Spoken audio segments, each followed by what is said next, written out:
Hello dear subscribers, today I will tell you how you can easily fix your problem. So if personal hotspot not working on your iPhone, so how you can fix it. So first you just go to the settings. In the settings you need to open personal hotspot, just turn it off and turn on again. Also you can check your Wi-Fi password,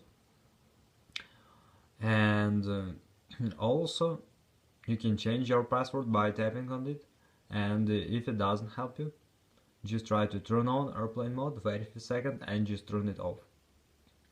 So after, you can also just go to the general, just scroll down, just tap on shutdown, slide to power off, wait a few seconds and just power on your phone again. So just simple restart your phone. And if it doesn't help you too, just go to the general, just open software update, just wait until it will check for updates, and if you see here available update, just tap on download and install and wait until it will successfully install the latest updates for your iPhone.